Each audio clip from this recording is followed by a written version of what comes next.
कार्येषु मंत्री करणेषु दासी भोज्येषु माता शयनेषु रंभा धर्मानुकूला क्षमया धरित्री भार्या च षाड्गुण्यवतिः दुर्लभा। अर्थात कार्य के संदर्भ में मंत्री, गृह कार्य में दासी, भोजन प्रदान करने वाली माँ, रति के संदर्भ में रंभा, धर्म में सनुकूल और क्षमा करने में धृति, इन 6 गुणों वाली पत्नी मिलना दुर्लभ है। आपके मन में प्रश्न अवश्य उठा होगा कि ऐसे विचार मेरे मन में क्यों और किस लिए आए। यह कैसी दुविधा है जिसका समाधान अब तक मुझे नहीं मिला। वास्तव में यह एक विषय है जिसके बारे में चर्चा बहुत कम लोगों ने की है। इसका विवरण करने का साहस तो और भी कम लोगों में होगा। नमस्कार, स्वागत है आपका TFI पर, जो है देश का सबसे विश्वसनीय ऑल्टरनेट न्यूज मीडिया पोर्टल। मैं ग्रुप का संस्थापक अतुल मिश्रा आपको परिचित कराऊंगा भारत की सनातनी स्त्रियों, विशेषकर धर्म पत्नियों के गुणों से, जो कभी केवल पत्नी ही नहीं अपितु मार्गदर्शक भी थी, परंतु कालांतर में उनकी शक्तियों से उन्हें वंचित कर दिया गया, और कैसे आधुनिक युग में उन्हें पुनः उनके वास्तविक स्वरूप का आभास कराया जा रहा है। आगे बढ़ने से पूर्व यदि आपको हमारे विचार पसंद आते हैं तो आप हमारे वीडियो को लाइक कर सकते हैं एवं आप हमारे चैनल को सब्सक्राइब करें और हमारे फेसबुक पेज को अवश्य फॉलो करें। तो अविलंब आरंभ करते हैं। यदि मैं आपसे कहूं कि मैं अपनी धर्मपत्नी या भार्या का बहुत सम्मान करता हूं, उनके सुझाव के बिना जीवन में आगे नहीं बढ़ता, तो आप कहेंगे कि क्या मूर्ख है, अपनी पत्नी से भयभीत होता है, अपनी पत्नी का दास है। ये आपके विचार हो सकते हैं, परंतु ऐसा ही सत्य हो ये आवश्यक नहीं है। ये तो ऐसे निम्न स्तर के विचार हैं जो समय के साथ हम पर थोपे गए। बोलो सियावर रामचंद्र की जय। इस मंगल ध्वनि में कितना उत्साह है, कितनी ऊर्जा है। हमारी संस्कृति के उत्सव को परिलक्षित करने के अतिरिक्त यह मंगल ध्वनि हमारी प्रगतिशील सोच को भी दर्शाती है। कल्पना कीजिए, जैसे हमारे वामपंथी बंधु कहते हैं कि हम बड़े ही पितृसत्तात्मक समाज के ध्वजवाहक हैं, तो उसके अनुसार सियावर रामचंद्र की जय के स्थान पर राम पत्नी सिया की जय होना चाहिए था। परंतु राम से पूर्व सिया का नाम क्यों? कभी सोचने का प्रयास किया है? रामायण के युद्धकांड के अंतिम कुछ श्लोकों में वाल्मीकि जी राम जी के राज्याभिषेक का विहंगम वर्णन करते हैं। उसमें कहा गया है, ततः स प्रयतो वृद्धो वसिष्ठो ब्राह्मणे सह रामन रत्नमयो पीठे सह सीतम न्यवेशयत। अर्थात अपने साथ अनेक कुलीन ब्राह्मणों के लिए महर्षि वशिष्ठ श्री राम को आह्वान देते हैं कि रत्नों से सुसज्जित सिंहासन पर अपनी धर्मपत्नी महारानी सीता के साथ विराजने की कृपा करें। अर्थात राज सिंहासन पर केवल मर्यादा पुरुषोत्तम भगवान श्री राम विराजमान नहीं हुए, वरन उनकी पत्नी राम प्रिया सीता भी आरूढ़ हुई।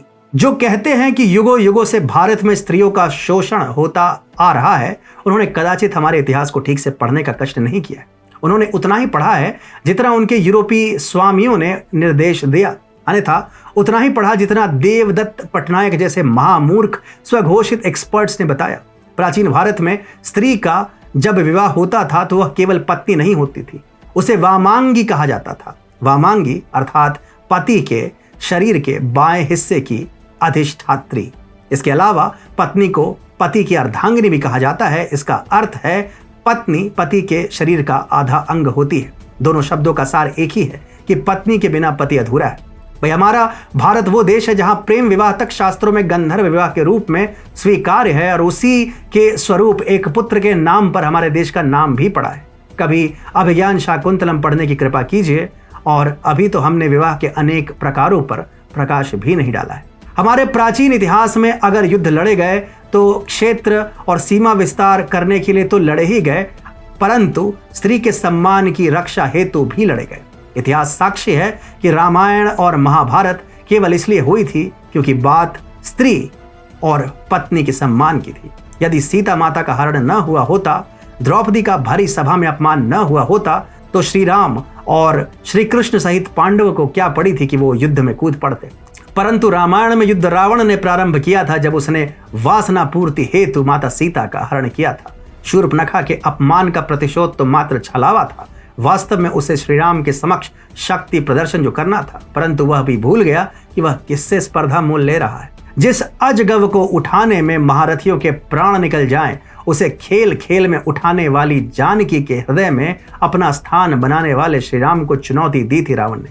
जिनके पास विकल्प था कि वह राजभवन में रह सके, परंतु फिर भी उन्होंने 14 वर्षों तक असंख्य कष्ट, नाना प्रकार की चुनौतियां अपने पति के लिए सहने को तैयार थी। उन माता सीता को हरने का महापाप किया था रावण ने। धर्म पत्नियों के इसी गुण पर कहा गया है, संतोष स्त्रिषु कर्तव्य स्वदारे भोजने धने त्रिषु चैव न कर्तव्योध्यने जप दानयो। अर्थात पुरुष को अपनी पत्नी से संतुष्ट रहना चाहिए, चाहे वह रूपवती हो या आम, पढ़ी लिखी हो या अनपढ़, वही सबसे महत्तर है जिसकी पत्नी है।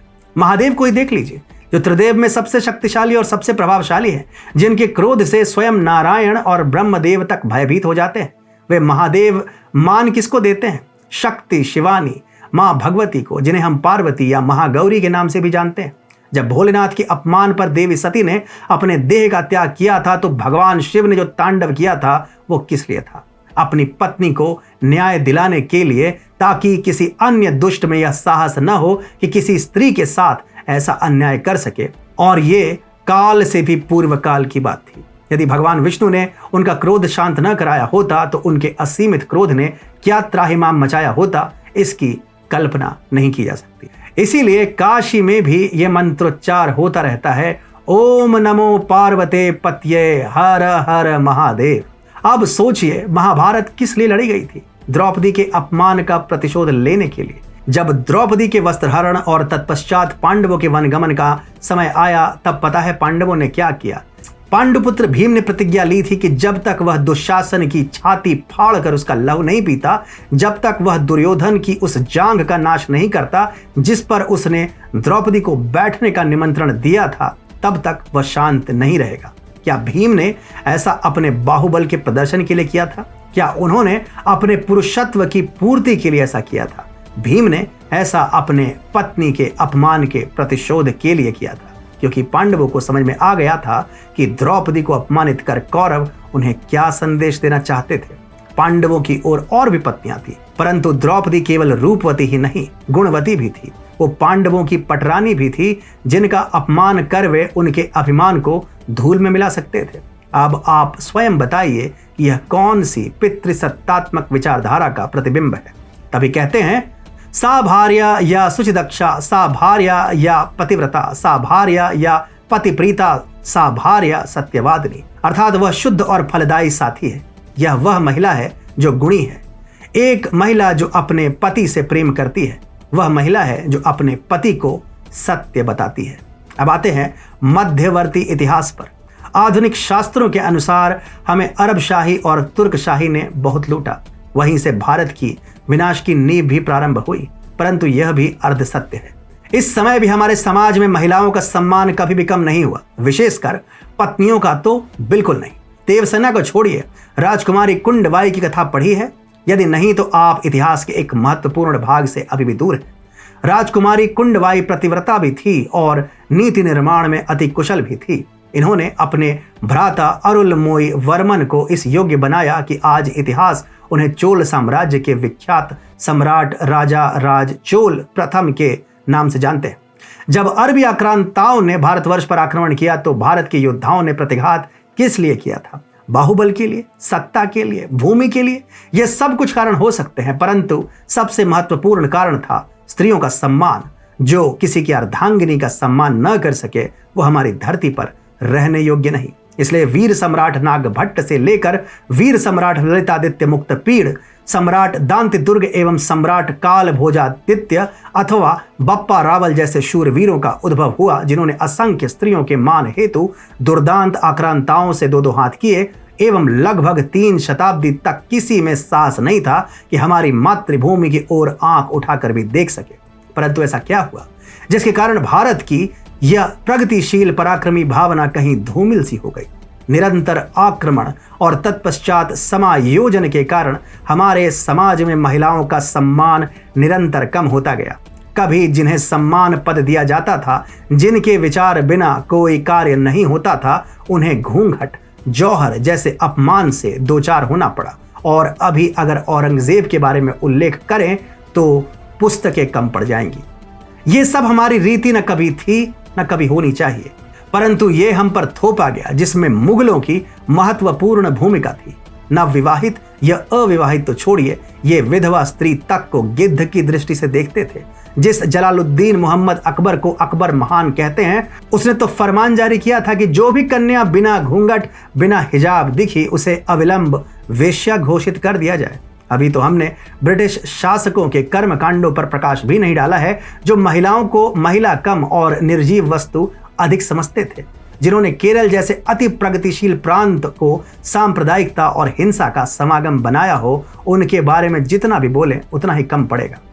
परंतु वो कहते हैं ना कि सत्य परेशान हो सकता है, पराजित नहीं। जिस समाज में स्त्रियों विशेषकर अर्धांगिनियों का अपना विशिष्ट स्थान हो, वहां ऐसे कुतर्क नहीं चलते। सुधार की नीति तो युगों युगों से चली आ रही है और सुधार प्रारंभ हुआ पहले मेवाड़ से, जहां महाराणा राज सिंह ने एक राजकुमारी के सतीत्व की रक्षा के लिए आलमगीर औरंगजेब से भिड़ने को तैयार हो गए थे और जिनकी वीरता का लोहा छत्रपति शिवाजी महाराज जैसे शूरवीर ने भी माना था। आज की आधुनिक भारतीय धर्मपत्नी पुनः उसी मार्ग पर अग्रसर है जिस पर प्राचीन भारत की पत्नियां एक समय अग्रसर थीं और अपने गुणों और शक्तियों को पहचानती थी, जिनके सुझावों और सहयोग के बिना भारत के पति एक पग भी आगे नहीं बढ़ते थे। इसे यदि हम हमारी सांस्कृतिक विजय कहें तो कोई अतिशयोक्ति नहीं होगी।